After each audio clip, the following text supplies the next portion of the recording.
I rely on Jesus alone to save me. Therefore, yes, I do good works, but not thinking any works were needed for me to go to heaven. That's the difference between, you'd say, I believe in Jesus and I do good works, and combined those efforts hopefully get me to heaven. Not even certainly, hopefully Yeah. I'll get to heaven in the end. It's really then a performance-based relationship. It's like, I'll love you, wife, but only if you meet my standards. As long as you cook me dinner at the right time, that's a bad relationship. It's not what salvation's like.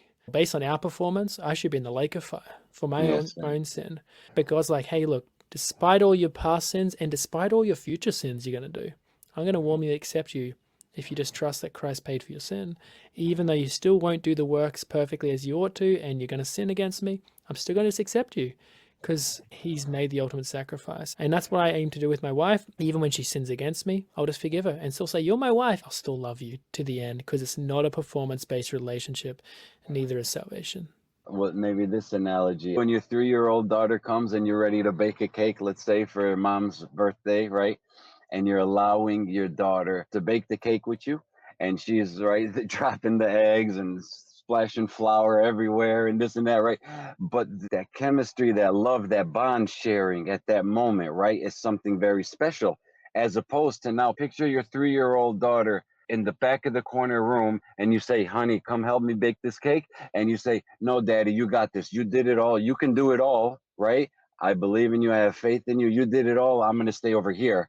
It's not as wholesome. If your daughter contributed to baking the cake, then at the end of the day, you both get the benefit of eating the cake, but the credit for having that finished product goes to both you and your daughter. You'll even say, well done, daughter, you helped me make this cake.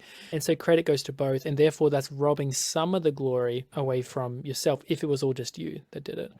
And so if we think Jesus does his bit, I contribute some bits, we cooperate together, I get some glory for my salvation, God gets some of the glory, and therefore Jesus doesn't get 100% of it.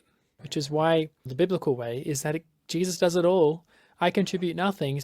You see why God sets it up this way? So that he gets the credit fully. Yeah. Literally every other religion is a cooperation style religion. God does his bit, you do your bit. So therefore credit goes to both God and you. Christianity's different because we do nothing. And once you see that, you'll be like, okay, well, I'm not going to think my baptism and my sacraments and my works play any part. I'm just going to rely on Jesus. And he's not going to reject you. He will not reject you on Judgment Day if you're relying simply on the actions of Jesus to save you and none of your actions. But I can see how he would reject you on Judgment Day if you're thinking, Jesus did his actions, I cooperated with him and did mine. I can see why he would reject you on Judgment Day if you're believing in both. Yeah, I know what you're trying to say. But look, what you're calling sacraments, look at what the church teaches, right? It teaches that that bread, that wafer is truly the body and blood of Christ, and we receive Christ, right? So it is Jesus, right? Confession through the priest. It's literally we're confessing to Jesus Christ through the means of this man, the priest, right? So it's like it is Jesus. It kind of all is Jesus anyway. So You're that's saying what the it's church teaches. related to Jesus. You're saying it's related to Jesus, but it's still different to just trusting Jesus has done everything for me. That's what faith is. Faith is just complete reliance upon the actions of Jesus to save, not my actions. If you think I've got to take the Eucharist, I've got to go to the priest and do confession, that's now your actions that you're doing for Jesus. That's different. So that's why Paul's saying we're justified by faith, verse 1. And then verse 9, since then we've now been justified by his blood. So it's faith in his blood, in his sacrifice. Much more shall we be saved by him from the wrath of God. Catholicism says you cannot be sure that you're going to be saved by Jesus from the wrath of God. So therefore, if what they're telling you means that you cannot be sure, then they're not preaching the gospel that the Apostle Paul preached.